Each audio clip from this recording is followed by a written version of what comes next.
السلام علیکم ناظرین، سلطان محمد فاتح کی نیو ایپیسوڈ میں خوش آمدید۔ جنگل میں ایک بگی دوسری بگی کے پاس پہنچتی ہے۔ اس بگی میں سے خالہ سلطانہ اترتی ہے اور ڈرتے ڈرتے دوسری بگی کے پاس پہنچتی ہے۔ باہر کھڑے سپاہی سے پوچھتی ہے کیا ہمارے سلطان اورحان یہاں ہیں؟ یہ سن کر سپاہی دروازہ کھول دیتا ہے۔ دروازے کے کھلتے ساتھ ہی سلطانہ کی آنکھیں بھی باہر آ جاتی ہیں، کیونکہ بگی میں اورحان نہیں بلکہ سلطان محمد خان بیٹھے ہوتے ہیں اور وہ شدید غصے میں خالہ سلطانہ کو دیکھ رہے ہوتے ہیں۔ خالہ سلطانہ کے منہ سے بے ساختہ نکلتا ہے محمد۔ اگلے لمحے سلطان باہر آ جاتے ہیں اور غصے سے کہتے ہیں ہم نے آپ کو اپنا خون اپنی جان سمجھا، ہم نے آپ کو خالہ سلطانہ کہا اور آپ پر اعتماد کیا، اب آپ کے رگوں میں دوڑنے والا یہ خون بھی آپ کو نہیں بچا سکے گا، غدار، انہیں زندان میں لے جاؤ۔ خالہ سلطانہ کہتی ہے رحم کریں میرے سلطان، رحم کریں۔ سپاہی اسے دبوچ لیتے ہیں اور سلطان کہتے ہیں اب کوئی رحم نہیں، صرف انتقام ہوگا۔ پھر سلطان کے اشارے پر سپاہی انہیں لے جاتے ہیں اور سلطان بہت زیادہ غصے میں دکھائی دیتے ہیں۔ ادھرنی میں مہربان باہر سے کہتی ہے تم جو کچھ کر رہی ہو ایک ایک کر کے ہر چیز کا حساب دو گی، تو باہر کہتی ہے اپنی سانسیں ضائع مت کرو۔ گلشا خواتین سے کہتی ہے لے جاؤ اسے۔ خواتین اسے لے کر جیسے ہی آگے بڑھتی ہیں وہ دونوں کو دھکا دے کر گرا دیتی ہے، پھر بازو میں سے خنجر نکال کر باہر پر حملہ کرنے کی کوشش کرتی ہے، مگر گلشا اس کا ہاتھ پکڑ لیتی ہے اور اگلے لمحے خنجر اس کے گلے میں گاڑ دیتی ہے۔ مہربان کا منہ خون سے بھر آتا ہے اور زمین پہ گرتے ساتھ ہی وہ اپنے انجام کو جا پہنچتی ہے۔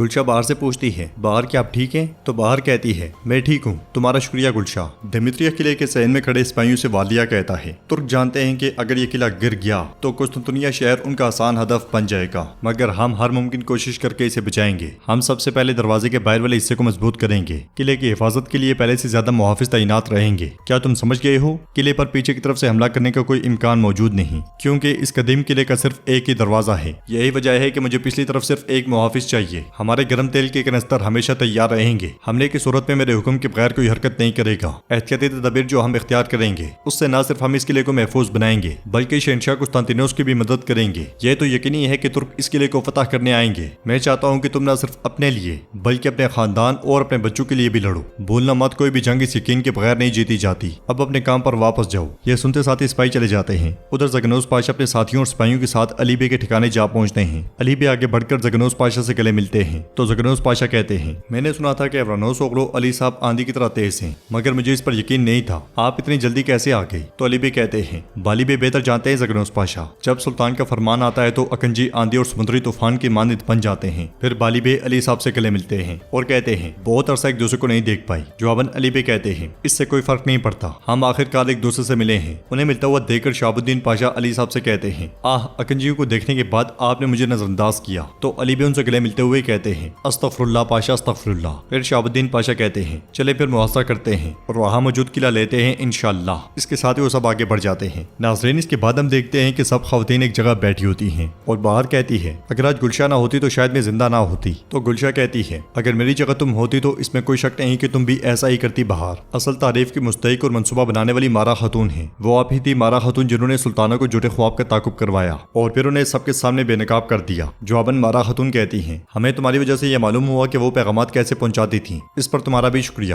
اگر تعریف کی بات کی جائے تو ہم سب اس کے مستحق ہیں۔ باہر کہتی ہے ہم نے فتنے اور مصیبت کو منظر عام پر لا کر حرم سے دور کر دیا، اللہ کا شکر ہے۔ ہم ہما خاتون کی طرف سے سونپی گئی اس امانت کو یعنی کہ حرم کو اس کے پرانے پرامن دنوں کی طرح واپس لائیں گے۔ تو باہر کہتی ہے اتحاد میں برکت ہوگی انشاءاللہ۔ یہ سن کر گلشا کہتی ہے ہمارے سلطان ہمیں اس طرح متحد دیکھ کر مزید طاقتور سے طاقتور ہوتے جائیں گے۔ سب خواتین کافی زیادہ خوش دکھائی دیتی ہیں۔ جنگل میں زگنوس پاشا اپنے ساتھیوں کے ساتھ منصوبہ ترتیب دے رہے ہوتے ہیں اور قلعے کے نقشے کی جانب دیکھتے ہوئے کہتے ہیں ہمارے پاس موجود معلومات کے مطابق قلعے کی دیواریں ابھی تک کھڑی ہیں۔ تو شہاب الدین پاشا کہتے ہیں وہاں جانے کا کوئی راستہ ضرور ہوگا۔ بالی بے کہتے ہیں اگر آپ چاہیں تو ہم براہ راست قلعے کے دروازوں پر حملہ کر سکتے ہیں، وہ جب ہمارے ساتھ الجھ رہے ہوں گے آپ پیچھے سے قلعے میں داخل ہونے کی کوشش کر سکتے ہیں پاشا۔ جواباً زگنوس پاشا کہتے ہیں نہیں بالی بے۔ علی بے کہتے ہیں ہمارے بہت سے شہید ہوں گے، ہم اسی شرف کے ساتھ جیتے ہیں۔ یہ سن کر بالی بے کہتے ہیں علی صاحب صحیح کہہ رہے ہیں، ہماری جانیں ہمارے سلطان کی خاطر فدا ہوں۔ پھر علی صاحب نقشے کی جانب اشارہ کرتے ہوئے کہتے ہیں یہ ایک قدیم قلعہ ہے، قلعے کے قریب ایک نہری راستہ ہے، وہاں قلعے کے اندر لے جانے والا کوئی راستہ ضرور ہوگا۔ تو زگنوس پاشا کہتے ہیں آپ ٹھیک کہتے ہیں علی بے،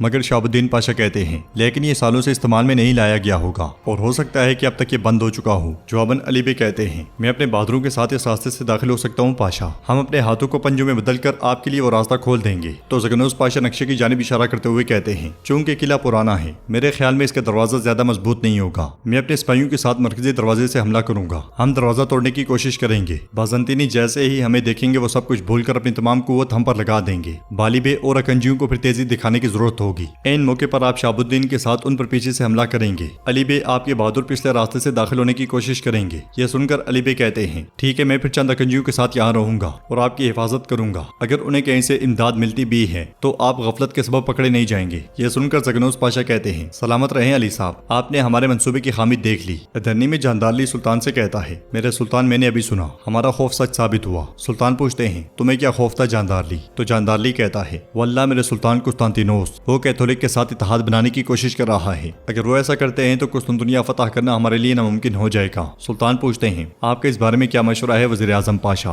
تو جاندارلی کہتا ہے میرے سلطان استغفر اللہ، آپ سب سے بہتر جانتے ہیں، لیکن اس معاہدے کی مدت ختم ہونے تک بہتر ہے کہ ہم قلعے کی تعمیر کو کچھ وقت کے لیے روک دیں۔ سلطان مسکراتے ہوئے کہتے ہیں اور کچھ؟ تو جاندارلی کہتا ہے پاپا نیکوس نے خصوصی دستہ بھیجا ہے، میں نے سنا ہے مزید امداد آنے سے روکنے کے لیے۔ تو سلطان اسے روکتے ہوئے کہتے ہیں آپ صحیح کہہ رہے ہیں، مزید امداد قسطنطینوس تک پہنچنے سے روکنے کے لیے ہمیں اسے بہتر طور پر خبردار کرنا ہوگا۔ تم یہی کہنے جا رہے تھے نا؟ تو جاندارلی کہتا ہے میرے پاس کہنے کو اور کچھ ہے سلطان۔ سلطان کہتے ہیں سمجھ گیا، چلو پھر میں وہ کہہ دیتا ہوں جو تم نہیں کہہ پا رہے۔ محرر لکھنا شروع کرو، پوپ کے کانوں میں گونجنے والے اور اس کے دل میں چبھنے والے میرے الفاظ قلم بند کرو۔ ادھر زگنوس پاشا کی قیادت میں ایک بہت بڑا اکنجی لشکر قلعے کے سامنے کھڑا ہوتا ہے۔ اسے دیکھتے ہوئے بلندی پر کھڑا سپاہی کہتا ہے عثمانی آ گئے ہیں، وہ ہمارے دروازے پر ہیں۔ یہ سن کر کمانڈر والیا وہاں پہ آ کر یہ سارا منظر دیکھتا ہے، پھر کہتا ہے وہ جہاں آئے ہیں صرف موت ان کا انتظار کر رہی ہے، تیار ہو جاؤ سپاہیوں۔ باہر زگنوس پاشا سپاہیوں کو خون گرماتے ہوئے کہتے ہیں اللہ کے شیروں کے لیے سب سے بہتر موت شان سے شہادت پانا ہے، یہاں تک کہ آج اگر جہنم کی آگ بھی ہمارے سامنے آ جائے ہم اسے اپنے سینوں سے بجھا دیں گے۔ پتھر سے بنایا ہوا یہ قلعہ جو آپ سامنے دیکھ رہے ہیں ہمارے رسول اللہ صلی اللہ علیہ وسلم کی بشارت پوری ہونے میں آخری رکاوٹ ہے۔ ہم یا تو یہ دیواریں عبور کر کے قسطنطنیہ جائیں گے یا ہم اپنے دلوں میں شہید نہ ہونے کے بوجھ سے ہمیشہ کے لیے زندہ رہیں گے۔ اللہ اکبر، اللہ اکبر، اللہ اکبر۔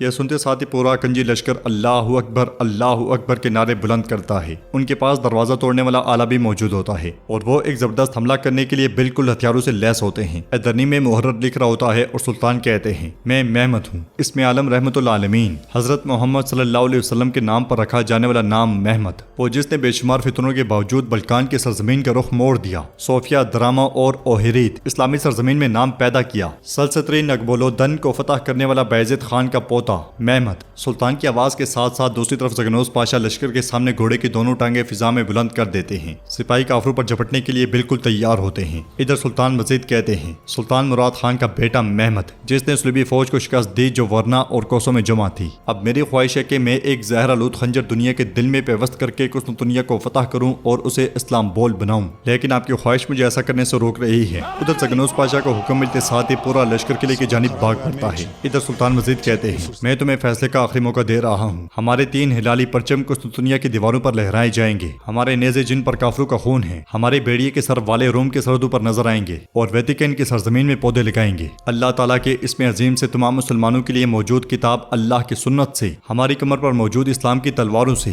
میں قسم کھاتا ہوں کہ کوئی ایسی فتح نہیں ہوگی جو اللہ نے ہمارے مقدر میں نہ لکھی ہو۔ یہ کہتے ساتھ ہی سلطان جاندارلی کی جانب دیکھتے ہیں جو مکمل سکتے میں نظر آتا ہے۔ ادھر لشکر کی رفتار دیمیتریا قلعے کی جانب بڑھتی ہی چلی جاتی ہے۔ دیمیتریا قلعہ کیسے فتح ہوگا یہ ہم نیکسٹ ایپیسوڈ میں جانیں گے۔ آپ کو یہ کمپلیٹ بولم کیسا لگا ہمیں آپ کمنٹ باکس میں بتا سکتے ہیں۔ اگر آپ کو یہ ویڈیو پسند آئی ہے تو ویڈیو کو لائک کریں، چینل کو سبسکرائب کریں اور بیل آئیکن پر لازمی سے کلک کر دیں۔ انشاءاللہ ملتے ہیں نیکسٹ ویڈیو میں، تب تک کے لیے رکھیں اپنا اور اپنوں کا بہت زیادہ خیال۔ اللہ نگہبان۔